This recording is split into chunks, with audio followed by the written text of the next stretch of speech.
वाराणसी के बाहरी इलाके में गंगा तट की ओर जाने वाली एक पुरानी गली, वहाँ दशकों से मौजूदा काशी अन्नपूर्णा ढाबा अब सूना सूना लग रहा था। ढाबे के मालिक विश्वनाथ जी अपनी पुरानी लकड़ी की कुर्सी पर बैठे उदासी से सामने वाले रेस्टोरेंट को देख रहे थे। उसके बगल में उनका बेटा चिंटू मक्खियां मारते हुए खड़ा था। पिताजी, ऐसा लग रहा है कि हमारे चूल्हे की आग से ज्यादा आपकी आंखों में आंसू है। उस सामने वाले रेस्टोरेंट को देखिए, लोग कैसे मधुमक्खियों की तरह उमड़ रहे हैं। क्या करे चिंटू, पिछले 30 सालों से मैं शुद्ध घी में दाल और रोटियां बनाकर खिला रहा हूँ, लेकिन आज लोगों को स्वाद नहीं, अजीबोगरीब चीजें चाहिए। वो पाइप वाला खाना उन्हें अमृत जैसा लग रहा है। ठीक तभी सामने बैम्बू स्लाइड नूडल्स रेस्टोरेंट का मालिक विक्रम बाहर आया। उसके गले में एक मोटी सोने की चेन थी, हाथों में 10 अंगूठियां बांधकर चमक रही थी। उसके बगल में उसका असिस्टेंट लल्लू एक बड़े पंखे से विक्रम को हवा झल रहा था और बीच बीच में अपने घुंघराले बालों को सेट कर रहा था। अरे विश्वनाथ, अभी भी उस पुराने मिट्टी के चूल्हे से चिपके हुए हो क्या? तुम्हारी दाल की महक से लोग भाग रहे हैं। मेरा बम्बू टेक्नोलॉजी देखो, किचन से नूडल्स सरकते हुए सीधे कस्टमर के मुंह तक जाते हैं, तो वो किसी झरने जैसा लगता है, समझे? हाँ साहब, आपका आइडिया तो विश्व प्रसिद्ध है। इन पाइपों को देखकर मुझे गंगा नदी के प्रवाह की याद आ जाती है साहब। ए बुड्ढे, तुम्हारी रोटियां खाने से जबड़े में दर्द होने लगता है। हमारे नूडल्स खाओगे तो जीभ पर नाचेंगे। अरे बेटा, खाना सेहत के लिए होता है, मनोरंजन के लिए नहीं। उन पाइपों के अंदर क्या है, वो मैदा कहाँ का है, यह कौन जानता है। तसल्ली से बैठकर भोजन करना ही हमारी संस्कृति है। संस्कृति? अरे बकवास, मुझे तो बस नोटों से मतलब है। देखो, इस हफ्ते को खत्म होने से पहले अपना ढाबा खाली करके चले जाओ। उस जगह पर मैं एक बड़ा आइसक्रीम पार्लर खोलूंगा। अब तुम्हारी वो किराया भरने की हैसियत नहीं रही। इज्जत से खाली कर दो, वरना मैं अपने आदमियों से तुम्हारा सामान गंगा में फेंकवा दूंगा। सुना है बुड्ढे, हमारे साहब कह रहे हैं कि गंगा में मिला देंगे। जल्दी से अपना बोरिया बिस्तरा बांध ले। विश्वनाथ की आंखों में आंसू आ गए। यह देखकर चिंटू का खून खौल गया। उसने तुरंत अपना फोन निकाला और एक नंबर डायल कर दिया। हेलो बद्री, तुम जहाँ भी हो अभी के अभी निकलो। हमारे ढाबे की इज्जत गंगा में मिलने वाली है।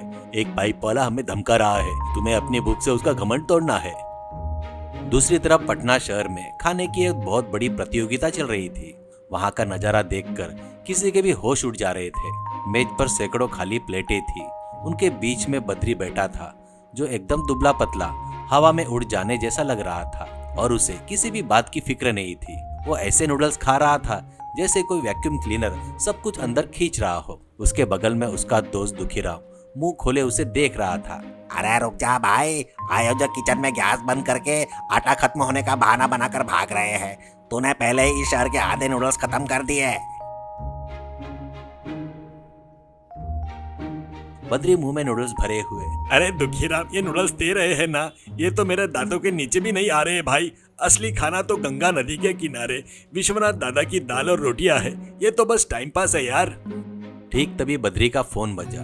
बात सुनते ही बद्री की आंखें गुस्से से लाल हो गई। उसने अपने सामने रखे नूडल्स की प्लेट को 1 सेकंड में खाली की। वाराणसी में एक पाइप वाला राजा हमारे दादा को रुला रहा है। उसकी नूडल्स से ही उसकी समाधि बनानी होगी। चल। अगली सुबह विक्रम के रेस्टोरेंट के सामने बद्री, चिंटू और दुखीराम खड़े थे। बद्री को देखकर विक्रम अपनी हंसी नहीं रोक पाया। अरे चिंटू, अपने ढाबे को बचाने के लिए इस हड्डी के ढांचे को लेकर आए हो क्या? यह नूडल्स खाएगा या नूडल्स इसे निगल जाएंगे? अरे साहब, इसे देखकर तो मुझे तरस आ रहा है साहब। इसे कहिए कि हवा से उड़ने से बचने के लिए अपनी जेब में पत्थर रख ले। ए पाइप के राजा, मेरा साइज मत देख, मेरी भूख को देख। तेरे पास पाइप है ना, तो जब तक मैं बस ना कहूँ तुझे नूडल्स खिलाते रहना है। अगर तूने ऐसा कर दिया तो मैं तुझे 1 लाख रुपए दूंगा, और अगर तू नहीं खिला पाया और रुक गया तो अपना रेस्टोरेंट बंद करके यहाँ से भाग जाना होगा। डील पक्की क्या? 1 लाख रुपए? क्या तेरे पास 100 रुपए भी है क्या? बद्री ने दुखीराम की ओर देखते हुए कहा। दुखीराम, वो गठरी दिखाओ।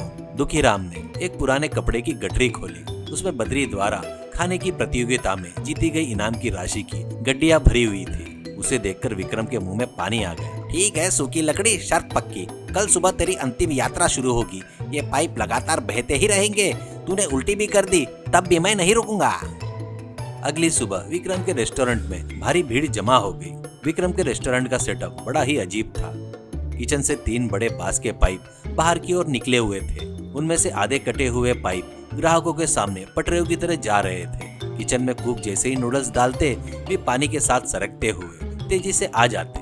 बद्री टेबल के सामने बैठा और अपने चॉपस्टिक को तलवार की तरह पकड़कर रखा।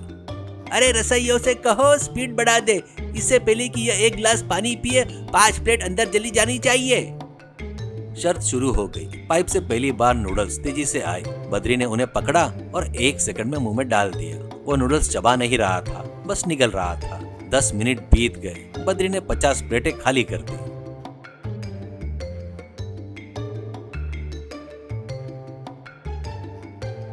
ये क्या हो रहा है? ये तो सांस तक नहीं ले रहा है। नूडल्स कहाँ जा रहे हैं? अरे साहब, इसका पेट कहीं पाताल से तो नहीं जुड़ा है।